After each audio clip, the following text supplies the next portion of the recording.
Alright, whoa, what's good, man? My name is FlemLo Raps, and having a weekly Last Chance U show is great. Until it isn't. You see, every week, bro, every single week, the day after I drop my This Week in Last Chance U video, the craziest news of the entire week will drop. So Flem, what is this crazy news you're talking about? Well, your boy, Frank Diaz, bro. Diaz, is it? Diaz, he just secured a D1 gig. And I'm impressed. I mean, he went from working in terrible conditions, living in a crappy dorm. He wasn't appreciated. He wasn't liked. He wasn't respected. And he wasn't paid.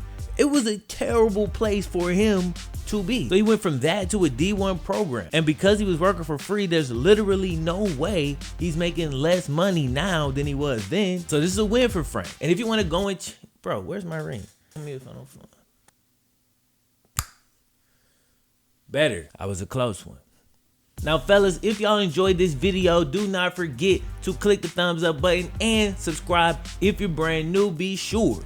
Okay, be sure to click the little bell. That's the only real way to subscribe. You gotta enable your notifications. Now, if you want to go and check your boy Frank Diaz out with his new team, you can do so using today's video sponsor, SeatGeek. SeatGeek is an app that aggregates tickets from all over the internet, making the buying process as simple as possible. They grade each ticket on the scale from 1 to 100 and allow you to preview the view of each seat before you even get there. If you want to download the SeatGeek app, man, click the link in the description and don't forget to use my code FlemLo for $20 off your first purchase. Chew the Wayne.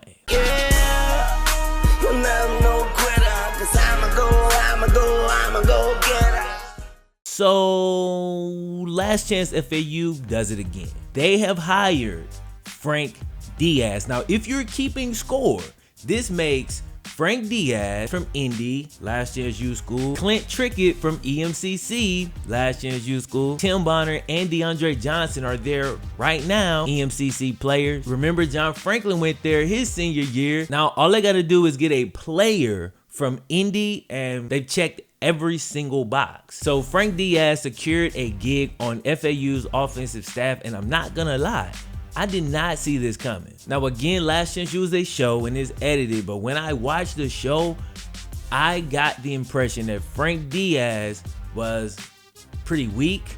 He's not forceful enough. He doesn't command respect.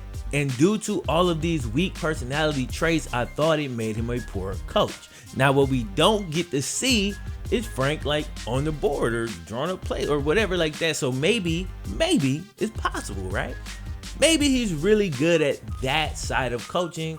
Maybe not, I don't know. Then I did the video on the beef between him and Coach Brown where he went on a radio show and he did this interview, and I felt like the entire time he was just politicking and trying to proposition and just present himself in a way that was false. And I also felt, and even the guy doing the interview felt, that yeah, Frank was a bit of an opportunist. But if he's an opportunist, I'll give him credit. He's a good opportunist because this is a good opportunity right here that he currently finds himself. Now, I don't have a clue what his official title is. It just says that he's working with the offensive staff. That's it. So I don't really know, to what degree he's coaching. I don't know what his responsibilities and duties are, but assuming he's getting paid for this one, like, this is a power move in my opinion for Frank. I never thought I would see Frank at a D1 program ever. Like, he went and coached at a high school for a little while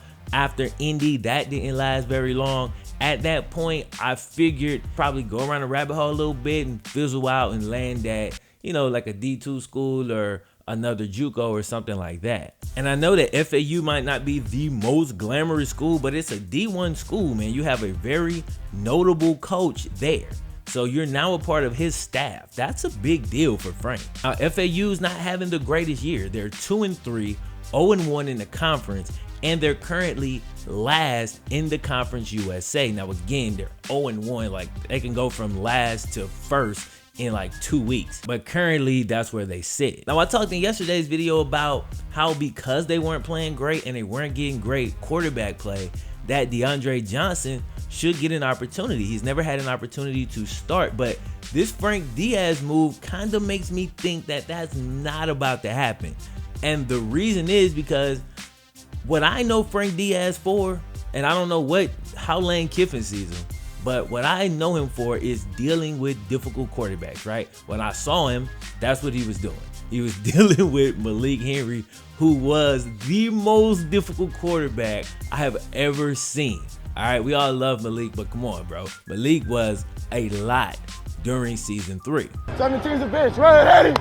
Henry. And I did not get the impression that Frank did an amazing job, but you know, he did do the job, right? So I'm thinking, and this is a theory, if he's coming in, maybe he's gonna be working with Chris Robinson in a similar fashion. If that were the case, that would make me believe that Lane is looking to move forward with Chris Robinson, and DeAndre is not gonna get that shot because DeAndre really doesn't need babysitting like that. And maybe Frank sees himself and has sold himself as the troubled quarterback whisperer. Another theory, Frank is a bit of an outcast. He doesn't really fit into the coaching circles or like that box very well. And again, to reference the video I did on the Frank Diaz Coach Brown beef, it was clear when watching that Frank never really just fit in with the other coaches. Now, who can relate to that more than Lane Kiffin? He got into coaching very young. He's kind of crazy. He's a bit of a social media guy. He trolls, like, you know what I'm saying? Like, he is not the stereotypical coach either. So maybe he and Frank are kind of kindred spirits in that way. Maybe he sees something in Frank and he feel like, yo, I could bring this dude in and help him develop into a more complete coach. Possibility. I don't know, but either way, like I said, I really don't have a ton of respect for Frank as a coach, and maybe I'm off base with that. Maybe I'm not, but it does cause me to question my feelings about Frank as a coach when he gets hired onto a D1 program. But this definitely isn't enough to make me change my opinion. It's just enough to make me say, you know, so like at least make me think about it. But no, I still feel the same way. Either way, man, let me know what y'all think in the comment section. I thought this was hella interesting, man. And yo, if you missed the Last Chance U video from yesterday, the full video, make sure you're going and checking that out. I'm gonna holler at y'all next time. My name is FlemLo Raps. One. Yeah, I'm no quitter, 'cause I'ma go get